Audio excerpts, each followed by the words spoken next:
Welcome to Compass Opioid Stewardship in Practice. Each week, our Compass coaches will explore a real-world case, define a clinical goal, and walk through practical strategies to improve care.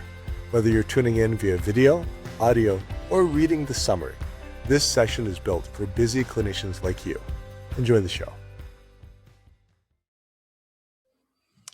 Hello, my name is Dr. Joshua Bloom. I'm a primary care internal medicine and addiction medicine physician and coach in the Compass Opioid Stewardship Program.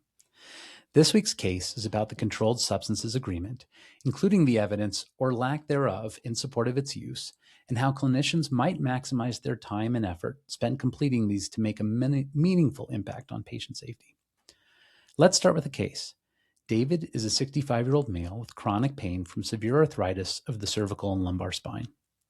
He takes extended-release oxycodone 20 milligrams twice a day, supplemented with immediate-release oxycodone 10 milligrams up to 4 times daily. This regimen has been unchanged for 8 years, and over that time, he has occasionally run out early of his immediate-release prescriptions, which he attributes to acute exacerbations of severe pain. He rates his pain as moderate on most days, and his function varies, with longer walks and shopping on good days while staying on the couch during severe episodes. He returns for his scheduled 3-month appointment. For many clinicians, the Controlled Substances Agreement is something to quickly review with a patient on chronic opioid therapy to ensure that the patient is following the rules and aware of our expectations for adherence. We hope we are protecting our patients from temptations of opioid misuse or diversion, while also protecting ourselves as prescribers by documenting this counseling in the medical record. Unfortunately, as busy clinicians, we sometimes treat these reviews as performative, racing through the bullet points to get to the patient's signature, which our patients are happy to provide to move one step closer to getting their medications and moving on. Maybe unsurprisingly, no studies have specifically evaluated the effectiveness of these agreements at reducing misuse or improving other clinical outcomes, and qualitative reviews have shown that patients often don't remember any part of them.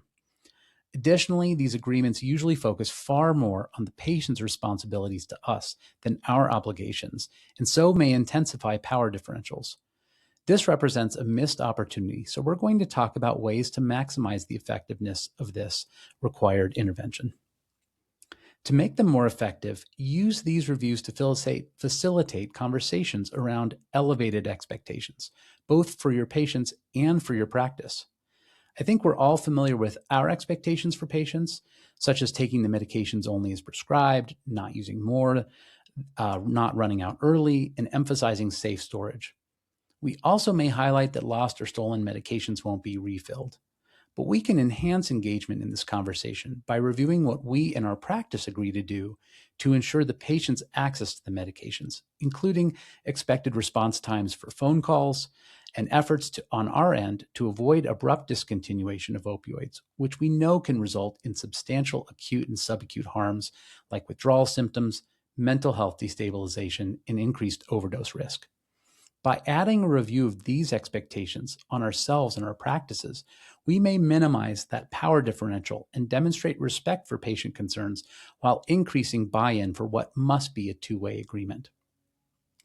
Additional topics of conversation to consider when reviewing and renewing the agreement may include progress towards functional goals, review of urine toxicology policies and recent results, and screening for longer-term opioid side effects like hypogonadism in males, falls and fragility fractures, and cognitive dysfunction. As with every visit, a review of any new medical conditions like cardiopulmonary complications and any medication changes, particularly the addition of sedating medications that might pose an additive or synergistic risk to baseline opioid therapy, is a good idea as well. Screening for signs of medication misuse or loss of control, either with the COM or by other means, helps you further counsel the patient that opioid use disorder is an expected consequence of ongoing long-term opioid therapy in a minority of individuals and necessitates regular surveillance. Finally, reviewing the ongoing indications for long-term opioid therapy and asking the patient for their impression of the benefits versus the risks of ongoing therapy can help set the stage for future conversations around dose decreases or alternative regimens while reinforcing your commitment to managing their pain effectively and comprehensively. So let's finish with some takeaways and clinical pearls.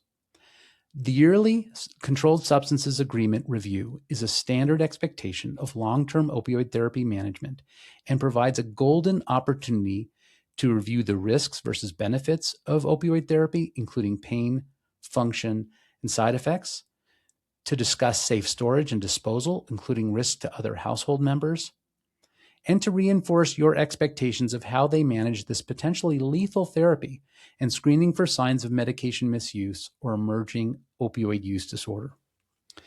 Reinforce your practice's obligations to the patient in order to level the playing field around elevated expectations and enhance patient buy-in.